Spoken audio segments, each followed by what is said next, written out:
favorite. And today I'm giving them an update by using quinoa flour. It has a pronounced sesame-like flavor that pairs very well with molasses and spices.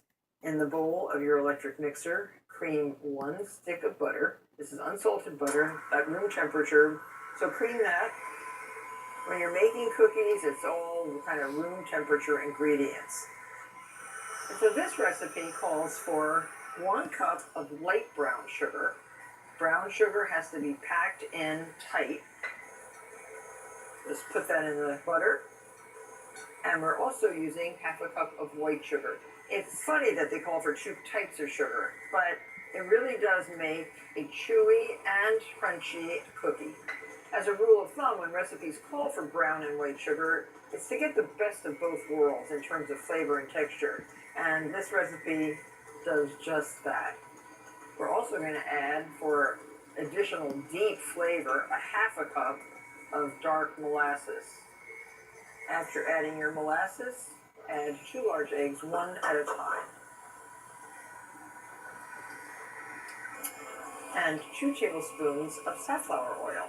This adds a moistness and a chewiness that would be unsurpassed, I think, in a lot of cookies. Now your dry ingredients, 1½ cups of all-purpose flour, 1 teaspoon of baking soda, 1/2 cup of quinoa flour.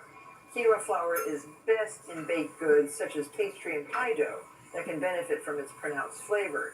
It pairs very well with orange, with molasses, with honey and dates, and because we're using some strong flavored molasses in this cookie, I thought it would be great to incorporate a little bit of the quinoa.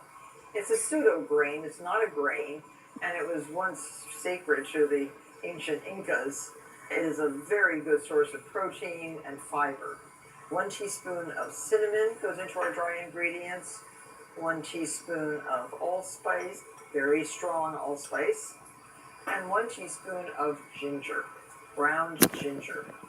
And don't forget, 1/2 teaspoon of salt. Ooh, the batter looks beautiful. And then on low speed, add your dry ingredients. This is a very, very moist dough, so it's imperative that it rests in the refrigerator for at least an hour or even overnight.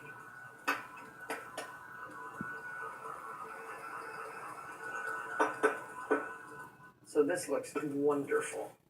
Cover and chill. So now the dough has chilled for an hour, and it is time now to form the dough into 24 balls, give or take. And I'm using a 1 ounce ice cream scoop.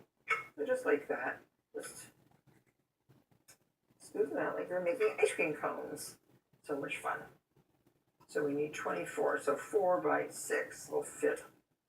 So you can make these up till this point and freeze the balls, so that whenever you feel the urge to have chewy molasses crinkle cookies, you can just go to the freezer and take out some dough balls and make your own delicious cookies.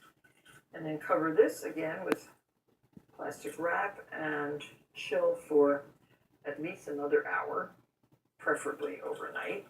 And I have a tray all ready to proceed with the next step. So here are the chilled balls of dough. You can just roll them even a little bit rounder, and then in turbinado sugar, which is almost the same color as the dough. So place these on a non-stick baking sheet or on a parchment-lined cookie sheet like this. Turbinado sugar is amber-hued and less refined than evaporated cane juice, which is turned into white sugar. And so because these spread quite a bit, I suggest only 5 per sheet. Preheat your oven to 325 degrees and get these right into it. You can rotate your cookie sheet halfway through the baking process. They flatten out a lot, and the centers should be set. That takes about 14 to 16 minutes. And wait till you see how pretty these cookies are. This is how the chewy molasses crinkles bake.